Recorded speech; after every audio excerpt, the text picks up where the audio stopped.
In this Warframe guide, I'm gonna show you the top 10 melees that you need in 2025 to deal the big damage numbers. We're gonna go over how they work, where you can farm them for yourself, and of course, I have builds.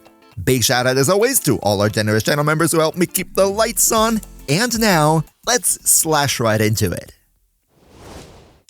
Before we get into the first melee though, one quick disclaimer just to make sure that we're all on the same page. As it is the nature of those top 10 lists, there is personal preference involved. Just because these 10 are my favorites doesn't mean that every other melee is bad. So if you have other favorites, then feel free to let us know in the comments down below for maybe a potential follow-up video. Secondly, of course, I'm gonna show you a build for every weapon on this list, but as it is the nature of Warframe, one build will never fit every single situation. So whatever you see in this video, treat it as an inspiration and not as the definite truth. And on that note, yes, you will see quite a lot of melee influence on this list. I know it is the most broken, most boring arcane in the game, but what can I do? I'm not a developer. You want to see the best melees? Then it is gonna be on the list. And then finally, every melee on this list is here because of its own power. As long as I don't state specifically otherwise, then special weapon Warframe interactions or synergies have not been taken into account to keep it useful for everybody. And with all that being said, let's jump into our first contender. So yeah, the first contender on today's list is the most obvious thing whatsoever, right? I think everybody expected this, but of course, if we're talking about the best melees in the game, we gotta talk about the Frisbee. But jokes aside for a second, the reason why the Zorus is on this list is very obvious. It's a glaive, you throw it out, you make it go boom, and in case of the Zorus, it will force proc electricity when it explodes. Add melee influence into the mix, and everybody in the room is instantly going to die. However, it should be noted that the Zorus is not the be-all end-all answer, right? It's more that glaives in general are very, very strong, and you could actually use a couple of other ones to get a very similar result too. If you want to know more about glaive-type weapons in general, then I can also highly recommend you my video where I talk about glaives specifically, but for the sake of today, we're gonna go with the Zorus. So let's take a look at the build. What you see right here would be a standard build for glaive-type weapons. In the stand slot, we absolutely don't care because with glaives we're interested in throwing them and stance mods don't have an influence on the throws. As an arcane though, melee influence is an absolute must for this glaive build because what melee influence does is it spreads the elemental status effects on the weapon to enemies in a large AoE when you trigger an electricity status effect, and as we previously said, the Zorus force procs electricity on the heavy attack explosion, so this is a perfect synergy. The rest of the build is basically focused on heavy attacks because those heavy throw explosions are considered heavy attacks. That is why we go for Sacrificial Steel for the crit chance because it gets doubled for heavy attacks, and for the crit damage we have Amalgam Organ Shatter because it gives you heavy attack wind-up speed, making it so that we throw the weapon faster, plus Pressure Point. If you have a primer, you could swap this out for Condition Overload, pick whichever fits your build most. And because we're gonna deal a whole lot of electricity, we have Galvanized Elementalist plus the faction mod to squeeze out as much damage out of these electricity procs as possible. And naturally, because it is a heavy attack build so to speak, we go for Galvanized Reflex to increase our minimum combo multiplier that will then further amplify our heavy attack damage.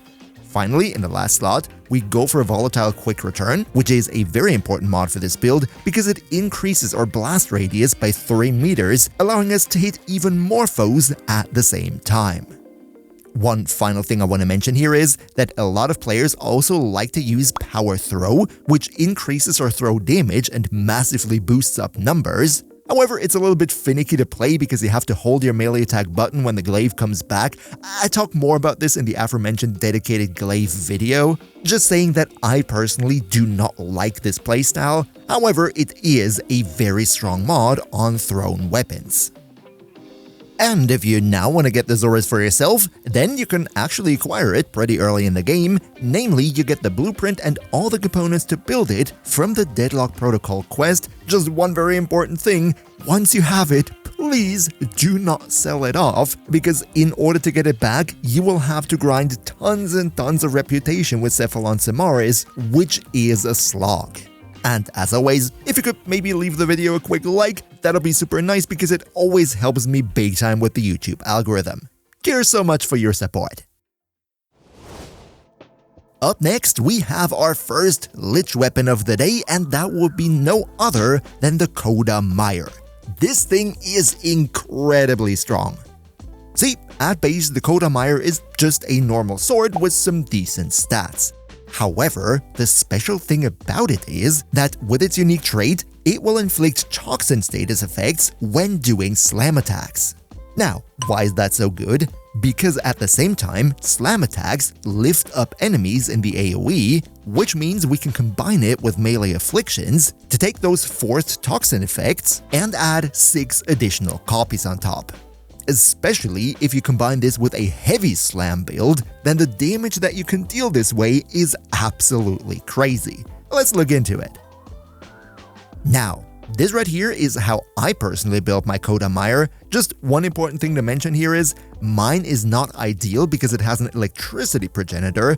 In the best case scenario, in my opinion, you would want to have heat right here, because that would allow you to easily build into gas, which is a very strong combination here, and also the reason why I'm going to show you my build the way that I run it, plus an ideal version on how you would build the weapon if you had the right progenitor element. But let's get into that here first. Because it is a heavy slam build, we don't really care about the stands, use whatever you like. I went for Crimson Dervish. In the Arcane, we go for melee afflictions, and the rest is your standard heavy slam build. We go for base damage, we go for elementalist and faction damage, seismic wave to amp up the slam attack damage, galvanized steel for crit chance and crit damage. If you wanted to, however, you could go for sacrificial steel, giving you more crit chance, and then go for a separate crit damage mod, and galvanized reflex, again because it is a heavy attack build, and this way we get our combo up. Now, the difference between me and the ideal build here is that because I don't have a gas element as a progenitor, that means I have to take 2 mod slots to mod gas onto it. However, in an ideal scenario, you would have a heat progenitor, and that means you wouldn't have to mod for any additional elements because the heat progenitor would combine with the toxin into gas right away, which would then mean you could go for a build like this here. And naturally, if you want to get the KnightmareFrame for yourself, it is an infested Lich weapon, so you need to have Warframe 1999 completed and then do a Technocide Coda hunt. I don't have a video on it just yet, but I'm gonna make one very soon, so if you don't want to miss that day 1, then you might want to consider maybe leaving the channel a sub. Welcome to the crew! Up next, we have the first Incarnon weapon of today. I mean, hey, what would a top 10 list be without an Incarnon, right? And this one goes to the dual Ichor Incarnon, one of my absolute favorites. See, at first glance, these dual swords are not all too special. However, once you do a heavy attack with a combo multiplier of 6x or higher, then you will activate the Incarnon mode, and this one comes in with an absolute broadside of buffs. First off, when you activate the Incarnon mode, kills will create a toxin field around the dead enemy. You can imagine this to be kinda like a gas cloud, just that this one is pure toxin. Also, you will gain 100% more melee damage, 20% more sprint speed, and 20% to parkour velocity as well, so you're gonna be a speedy boy. This, all in all, is already incredibly strong and also gives you a good dose of AoE capabilities with those toxin clouds. However, I do want to mention, those toxin clouds, when they deal damage, this is still considered as weapon hits, meaning if you were to combine this weapon with a Warframe that has a skill that gives you a separate damage instance, for example, Zata's Whisper or Seren's Toxic Lash, then your toxin clouds are also gonna benefit from these buffs, turning this thing here into an absolute room clearer. It's crazy. Well, as for every Incarnon, let's also take a look at the evolutions here, where in the first slot, it doesn't really matter which one of these you go for. I went for the one that can give me more attack speed because that is nice. The second one right here, I have the one that gives me more range, because more range is always nice, and the other two right here, I don't find them all too appealing, to be honest.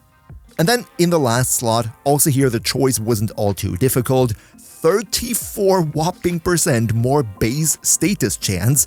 Yes, please, I want that. The rest here, health regeneration isn't all that necessary. We have so many ways to regain health if we're health tanking in the first place. And this one, for more melee combo counter, I just genuinely don't think that this is anywhere close to the power of what you would get with this one. Now let's also take a look at the builds, and here I have a standard melee influence one prepared for you. In the aura, I go with Swirling Tiger. Excellent slot. I like Discipline's Merit. You don't even have to use one in the first place if you don't like.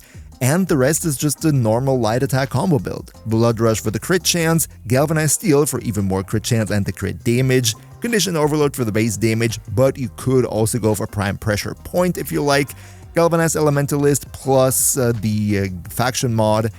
And then unfortunately, because you have toxin damage on the weapon to begin with, if you want to go for Viral and Electricity to trigger melee influence, you're gonna have to mod Viral and Electricity onto the weapon, otherwise it doesn't work. However, these elements might change depending on which Warframe you use with this build. And finally, to get the dual Ichor for yourself, the base variant of the weapon is acquired as a research from the biolab in your clan's dojo, and then you have to wait until the Incarnon adapter comes into the rotation, and then either you snipe it from the Diviri circuit, or you go to Cavallero on the Zeroman 10-0 to buy it from the Incarnon market. The next melee on today's list is a hidden gem, but I think everybody should have one of these on their account. I'm talking about the Rakta Dark Dagger. See, looking at the base stats, the RDD is really not all too cool, and there's also no special punchline. No Incarnon adapter, no buffs, no nothing. That makes this a really good damage dealer. However, the reason why this is so good is its special trait that gives you not health, but shield leech whenever you deal damage to an enemy inflicted by radiation. In other words, the reason why we want this dagger is not necessarily for it to be our main source of damage, but to make sure that if we're running any type of shield tanking setup, that our shields are basically never gonna go down to 0. However, if you really wanted to, you can of course also deal decent damage with it, especially if you combine it with the Argonac and the Special Amalgam Argonac Metal Auger mod, because this will then allow you to strip away enemy defenses with the dagger at the same time and deal great damage on top. There are a lot of possibilities with this one, and I already have a dedicated guide on it. If you want to know more about it, you can check that out later. As for the build, the main and most important thing here is that we go for melee influence to allow us to hit as many enemies at the same time as possible so that we get the most shields back possible, and that's also why we have to mod for electricity in order to be able to trigger melee influence in the first place. The rest then is, whatever you like. More status chance, more elements, whatever tickles your fancy, and see your shields never go down to 0. And finally, to get the Rakta Dark Dagger for yourself, you will have to be max rank with the Red Veil Syndicate, and then you can just obtain it from them for standing. Up next is not just some melee, no, it is the best heavy attack weapon in the entire game. I'm of course talking about the one and only Harmony. See, at base, the Harmony is a scythe-type weapon and it has some decent stats. Just like any other scythe-type weapon, also it force procs a slash on heavy attack and knocks down enemies at the same time. However, the main difference between it and all other scythes who do the same thing is that the Harmony has this special trait that on a heavy attack hit, all damage over time effects on the enemy at the point of hitting them will instantly be cleared, and all the damage that they would have yet to do will be combined into one huge damage number. How does this turn the Harmony into the best heavy hitter in the game, you might ask? Well, the trick here is to equip the Harmony with melee afflictions, which, as you remember, when the enemy gets flung up into the air or knocked down, will give you an additional 6 stacks of any type of status effect that is currently on the enemy. So, in other words, what happens is, you heavy attack the enemy, force proccing the slash, knocking them down at the same time, which will then trigger melee afflictions and turn that 1 slash into 7, and then the special trait of the Harmony will kick in and instantly pop all those 7 huge heavy attack slashes to nuke the enemy away with one big number. Now, how do we build the whole thing? First of all, of course, we go for melee afflictions, as I just said. And then, since it is a heavy attack build, we go with Sacrificial Steel for a crit chance, Galvanized Reflex for the initial combo, and Killing Blow as well as Amalgam Organ Shatter for the crit damage plus damage and the heavy attack wind-up speed, Prime Pressure Point if you don't have external priming, Condition Overload if you do have external priming, Faction Damage Mod because we want to have as much damage as possible from these damage over time effects, which is also the reason why we go for Melee Elementalist. However, one massive damage boost for the Harmony would be Lasting Sting because it increases status duration, meaning that the slashes that we inflict will, on paper, last longer. This will make the overall damage number of our one huge instance even higher.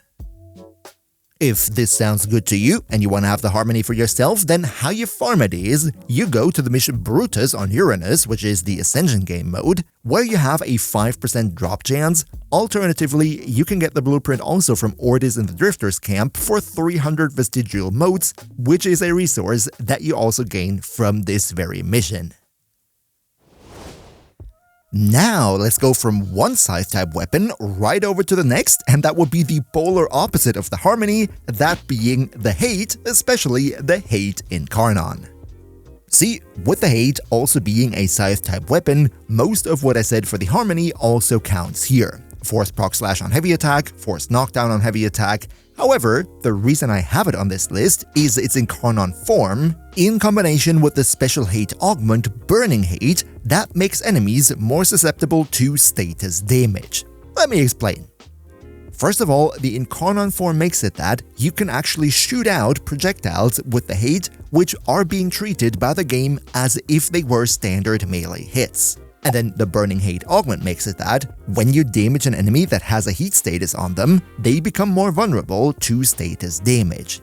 Now, if you mod heat onto the hate and combine it with melee influence, what happens is you shoot out a projectile that will trigger melee influence and put heat on all the enemies around you, which will then be significantly weaker to your status damage, essentially allowing you to melt away absolutely everything. Let's take a look at the Incarnon evolutions, and with the hate there is a lot of personal preference involved, so treat whatever you see here more as an example. In the first one, I went for the one that gives me a bit more combo count chance. However, if you wanted to also use the Dread and Despair in your other loadout slots, you will gain initial combo, which would be pretty darn strong if you go for a heavy attack build, but we don't do that here. Up next, I go for the one that increases my combo duration, and in the last one, I opted to go for more status chance because I already have additional crit on my Riven. However, if you wanted to, you could also either opt for more crit chance, or you go for the one that gives you more crit and status at the same time. Also depends, of course, on your Warframe and the entire loadout. As for the build, of course, we go for melee influence. However, this specific build right here is meant to be used in the hands of Volt, meaning the electricity to trigger melee influence will come from Shock Trooper or the Volt Shield. If you wanted to use this in the hands of any other Warframe, you would have to switch up the elemental combo a little bit, and then the rest is your standard damage over time build, with Galvanized Elementalist plus the faction damage to capitalize on the DOTs, Blood Rush for the crit, Galvanized Steel for the crit damage. I personally have a Riven that gives me even more crit damage and damage. If you don't have this one, you would just swap it out and use something else here. And of course, very important, you go for the Burning Hate augment, because without this, I'm not 100% sure if modding the hate in the first place would be worth it. And finally, also here, if you want to get the hate for yourself, then unfortunately you have to get a little bit lucky, because the blueprint from the hate is dropped by the Stalker when he visits you in your missions and you manage to take him out, but the drop chance is not necessarily the highest, so yeah, pray for luck. The next weapon on today's list is a melee that is meant to not ever even be used in the first place, and that would be the Fear Axe, the MK1 Fear Axe, or the Fear Axe Wraith. Which one of these you choose doesn't really matter. See, with this one, I'm gonna keep it very, very short. The only reason why this is on the list is because it is a great support weapon for secondaries. Namely, it allows you to use the mod Amalgam Fear Axe Body Count, which increases fire rate for secondary weapons. That's really all there is. I'm not even gonna give you a build in this section, because that is literally the only reason why you would use it. If you have any type of Warframe or setup that uses mainly secondary weapons, then having the Fear Axe in your pocket with this mod on him will just give you some fire rate for free, which is very nice. Only one exception that I know of is, if you're playing Titania, then this unfortunately does not work, because she, when she uses her exalted weapons, not only has the secondaries, but technically also her exalted melee equipped, and this will then in the game code overwrite the Fear Axe as your equipped melee weapon. So for Titania, unfortunately, it doesn't work. For Mesa and other secondaries though, it's a great choice. Up next, we go back to the Slammies with probably the best slam attack weapon in the game, and that will be the Arca Titron. Now, this hammer is just incredibly absurd because of its unique trait called Slam Capacitor. If you take out enemies with normal attacks, then you will get plus 250% damage and plus 2 meter range, stacking up to 5 times for your next slam attack. And also, slam attacks apply electricity status forced. What this means is that with 5 stacks, you're gonna have 1250% more damage and 10 meters more slam AoE, and that is just absolutely ridiculous.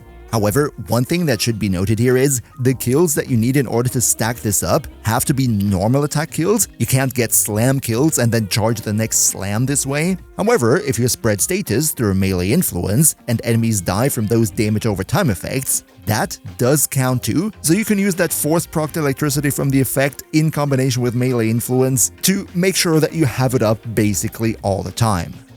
However, even though melee influence is a pretty good combination for this one, the build that I'm gonna showcase right here is actually a melee afflictions build that forgoes influence altogether and benefits from the fact that you have force proc electricity on heavy slams. I personally like this. If you wanted to play influence, you would swap melee afflictions with influence and the rest would basically be the same. However, what we see here is the standard heavy slam build with seismic wave. Also here the base damage, replace it with condition overload if you have additional priming, and so on and so forth. Remember how earlier I said I would only have one specific weapon Warframe combination on this list? Well, turns out I was wrong, because the next one is another absolutely ridiculous one. Let's talk about the Spinner X. Now, already right off the bat, the Spinner X is an incredibly strong whip-type weapon. It is Auraxia's signature melee, by the way, and it has a special trait that when an enemy dies, then for each toxin proc on them, there is a 10% chance that they will explode and deal AoE damage. However, the kicker here is that these AoE explosions caused by the Spinner X are being treated as if they are hits directly from the Spinner X itself, meaning, also here, if you combine this with buffs that count as a separate damage instance, like Saren's Toxic Lash for example, then Toxic Lash is gonna be taxied by the AoE explosions to all the enemies that it hits. To be fair, I haven't tested it with Toxic Lash because it is incredibly difficult to see whether it procs or not. However, I did test it with Zata's Whisper, and with Zata's Whisper, it works exactly the same way as I just described, so there is no reason to assume that with Toxic Lash it wouldn't. So, what is this special setup that we're gonna go for now?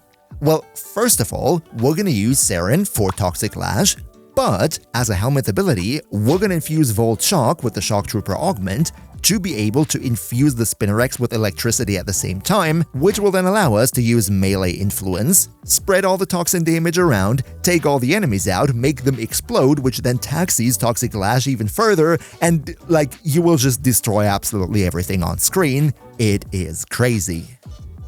This right here would be the build for this, of course, melee influence, and there is no electricity on the build because that's gonna come from our vault. The problem with melee influence is that you kinda really want to have Shock Trooper because with the innate toxin damage, it does take quite a lot of mod slots to mod electricity on the Spinnerex itself, and then the rest is just what you would expect for a light attack damage over time build. However, one thing you could also do is replace melee influence with melee afflictions, because with the Coil Viper stance, you lift up enemies, which is a great synergy with melee afflictions, so that would probably be my choice if I don't have this specific Saren plus Volt Shock setup here. And then finally, to get the Spinnerex itself, you will have to play the Isleweaver Deviri game mode. However, you can also get it from Akrithis in exchange for Scuttler Husks if you're not lucky with the drops in the game mode itself. And last but not least, we have another weapon that is used mainly as a support tool, but a very strong one at that, and that would be the Vastalok, or some people also use the Sarpa. See, these two weapons are gun blades, and that means they have a sort of multi-shot, aka they deal multiple hits at the same time. Why is this important? Because the reason we use them is, we equip them with a mod-shattering impact, which reduces enemy armor by 6 points whenever you deal impact damage. Not impact status effect, just impact damage. So, in other words, for each pellet that we hit with those gun blades, we reduce the enemy armor permanently, making these two gun blades exceptional when it comes to weakening specific single strong targets like demo units in Disruption or something similar. As for the build itself, this one looks very simple. We're gonna use High Noon in the stance because this allows you to shoot twice with the first move of your combo in rapid succession, so dealing a lot of pellets in very short time, that's what we want. Shattering Impact, of course, because we need that for the armor strip.